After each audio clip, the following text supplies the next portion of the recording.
با برنامه اخباری آزادی خوش آمدید. من شالوی گلخوجه هستم. در استودیو همراه شما عزیزان نخست مرور میکنیم به سرخط موضوع برنامه امروز 21 اپریل. کартошкаи дандуншикан чаро дар моҳи апрел нархи ин сабзавот дар тоҷикистон 2 баробар баланд рафт. рамазон меояд. баъзе аз мусулмонон дар ин моҳи ҳамроҳ бо карантин аз худо мағфират талаб хоҳанд кард. дар давраи сирояти беморӣ ки ҳоло шоҳидаш мебошем бояд зиёд намози истиғфор бихонем ва ором бошем. мо набояд аз макони худ берун шавем. идомаи бозиҳои лигаи олӣ дар майдонҳои бетамошобин ва ё чӣ гуна коронавирус футболи тоҷикро ҷаҳонӣ намуд. Коронавирус не, ама Европа, Французска, ама уҷа футбол макамши Тоҷикистон футбол ҳаста сӯзай. ба якборагӣ боло рафтани нархи картошка дар бозорҳо тӯли чанд рӯзи ахир ба мавзӯи баҳсу нигаронии сокинони Тоҷикистон табдил ёфтааст. нархҳои нави ба истилоҳ нони дуввум ҳатто дар бархе аз гӯшаҳои кишвар эътирози мардумро ба бор овард. ҳоло дар бозорҳои Тоҷикистон бахусус картошкаи мавсими имсола осмонӣ шудааст. Барод Юсуфӣ мегӯяд барои тағйири вазъият ва зери назорат гирифтани нарх мақомот картошкаро аз захираҳои давлатӣ ба фурӯш бароварданд. мақомоти ҳукумати Тоҷикистон барои танзим ва поин овардани нархи маҳсулоти ниёзи аввалия ба хусус картошка аз ҳисоби захираҳои давлатӣ як миқдор чунин маҳсулотро бо қиматҳои поинтар ворди бозорҳои бузурги Душанбе кардааст. ин иқдом қабл аз оғози моҳи шарифи Рамазон гирифта шуд. сокинон барои дарёфти маҳсулоти арзонтар дар назди дукону мошинҳои захираҳои давлатӣ навбатпоӣ мекунанд. қимата аслан агар мо бинем ин захираи ҳукумата ҳозир ки мо харидем ба нархи арзона аслан дар бозор қимата 8 сомай. И ба Рамазонам туғри намегирад, ба аввали имрӯза ҳичи баробар нест. рӯзҳои ахир дар бархи бозорҳои минтақаҳо ба якбора то ҳудуди 15 сомонӣ боло рафтани қимати 1 кило картошкаи ҳосили нав мардумро нигарон карда буд. ҳатто дар бархи бозорҳои шимоли кишвар миёни харидорон барои навбат дар хариди картошка ҷанҷолу кашмакашиҳо рух додааст.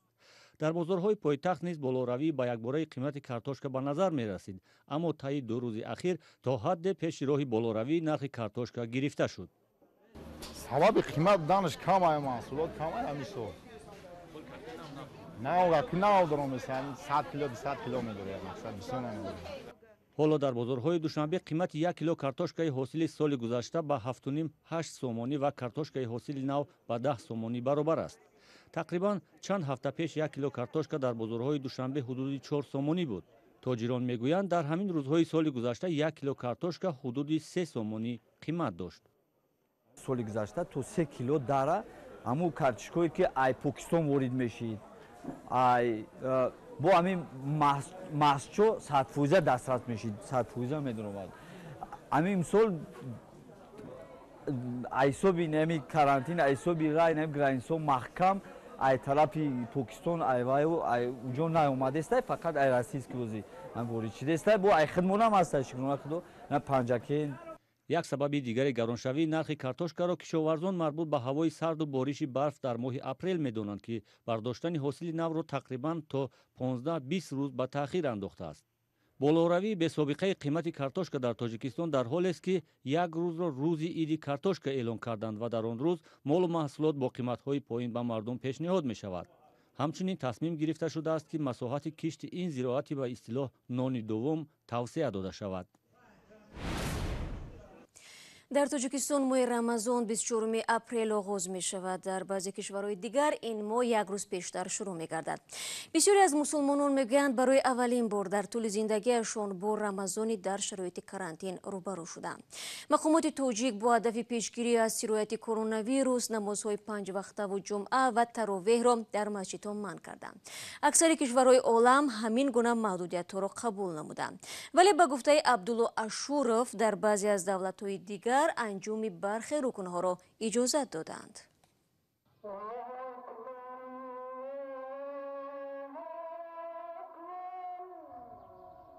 сирояти саросарии коронавирус дар арафаи моҳи шарифи Рамазон олами исломро дар пешорӯи интихоби ҷиддӣ қарор додааст. аввалан дар аксари кишварҳои олам мардум бояд аз ҳам ҷудо дар карантин бошанд ва сониян طاعت و عبادت و نشست‌های دست جمعی که از رکن‌های مهم ماه رمضان است باید تنها در خانه برگزار گردد. من در خانه‌مان جای برای نماز تهیه کردم. من فرزندانم را سرجم نمودم و جای را با خواست خدا برای نماز مشترک شام، خفتن، تراویح، قیام و بامداد تنظیم کردیم.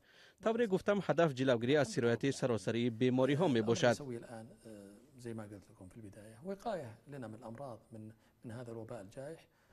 ماه رمضان در کشورهای اسلامی روزهای 23 و 24 اپریل آغاز می یابد.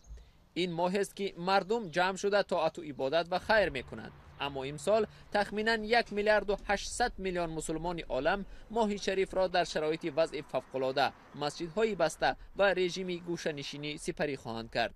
در اردن طاعت و عبادت محدود اجازت داده می شود. ماه شریف رمضان بعد چند روز آغاز می یابد. در دوام این ماه نماز تراویح باید در خانه خوانده شود. مسجدها برای تراویح باز نمی شوند.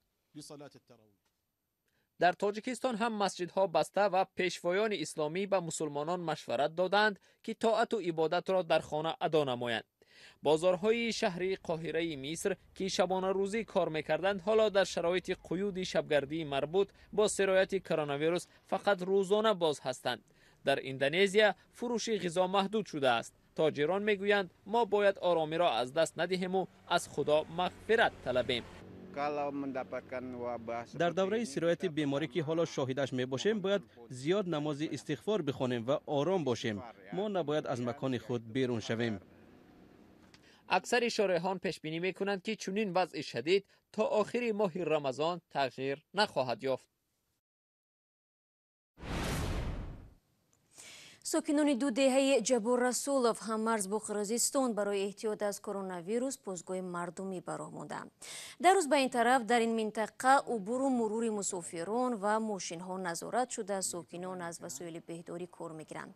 تاجیک‌آباد و زرافشان دو دهه با 15,000 اهالی از حساب جوانان شبانه روزی تلاش دارند که مردم در برابر خطر کووید 19 امین باشند. طوری در نواری که کاربران بر رادیو زودی فرستادند دیده می شود بر علاوه دیزینفکسیا درای ورود به دهه‌ها چند گلیم خلوردار گذاشته شده است که چرخ‌های ماشین ها را بی‌ضرر می‌کند. یادآور می‌شوم که مقامات توجیک می‌گویند تا کنون در کشور یگان حالت گرفتاری به کرونا ویروس ثبت نشده است.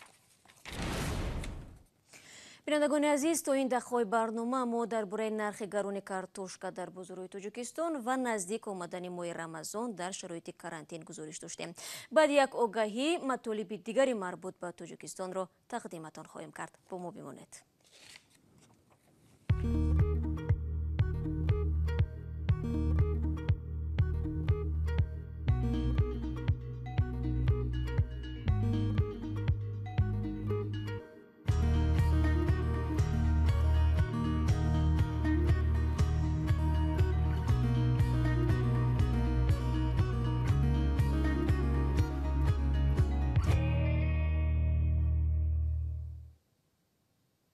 شما برنامه خبری رادیو زودی رو تماشا دارید. بیماری کووید 19 در برابر اون که مرزهای بین کشورها رو بست، نقشه تحصیل داوطلبان تاجیک در خارج رو زیر سوال قرار داد. آنهایی که امسال امید شامل شدن به مکتب‌های عالی کشورهای دیگر رو از دست دادند، حالا به دانشگاه‌های تاجیکستان حجت می‌سپارند. با توجه به این، مرکز ملی تستی تاجیکستان مهلت ثبت نام داوطلبان مؤسسه‌های تعلیمی کشور را دراز کرد. برای یوسفی در این باره معلومات دارد.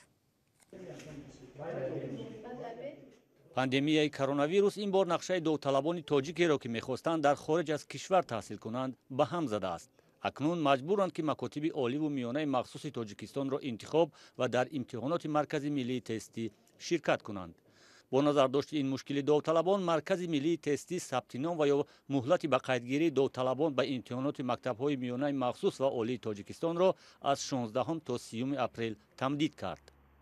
در حقیقت یکی از مسائلی که با این تمدیدی مرحله اساسی به قیدگیری داخل دارد، این بواسطه مراجعتی اون شهروندانی است که قبلا تصمیم گرفته بودند که به مؤسسات تعلیمی خارجی کشور داخل شوند، ولی بنابر وضعی به عمل آمده نتوانستند که ин орзуи худро амалӣ намоянд. дар баробари довталабони эҳтимолӣ ба мактабҳои олии хориҷӣ шумораи зиёди довталабон ба мактабҳои оливу миёнаи касбии тоҷикистон дар нуқтаҳои ба қайдгирӣ навбатпоӣ мекарданд.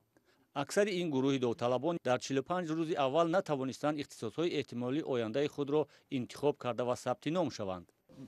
роҳи моро бастам ва мо хостам ки дар ҷумҳурии худамон таҳсил кунам ва оянда иншоалло ки ва ё ки ҳуш шудам бо дар давлати дигар мехоҳам таҳсил намоям. соли ҷорӣ нақшаи қабули довталабон ба мактабҳои оливу миёнаи касбии тоҷикистон каме бештар аз 80 000 нафар муқаррар шудааст.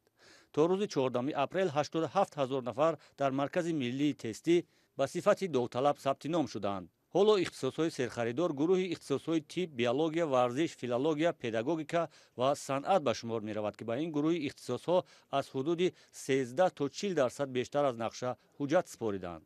шумораи довталабоне ки ба гурӯҳи ихтисосҳои табиӣ ва техникӣ, иқтисод ва ҷуғрофия сабти ном шудааст, баробар ба ҳудуди 80% нақша аст.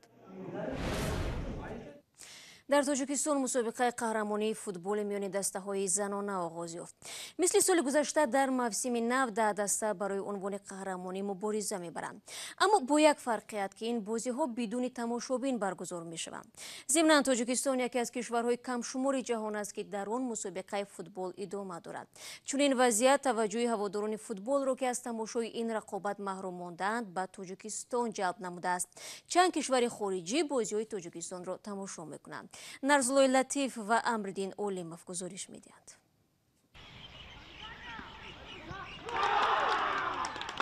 дар ҳоле ки бозиҳои футбол дар саросари ҷаҳон муваққатан қатъ шуданд, футболбозону мухлисони зиёд аз кишварҳои гуногун рақобатҳои футболи тоҷикистонро тамошо мекунанд ва бозигарони тоҷик ба онҳо паёму орзуи шифо тақдим месозанд. дар ҳоли ҳозир пахши мустақими бозиҳои чемпионати футболи тоҷикистонро расман шабакаҳои варзишии Испания, Сербия ва Украина харидорӣ кардаанд.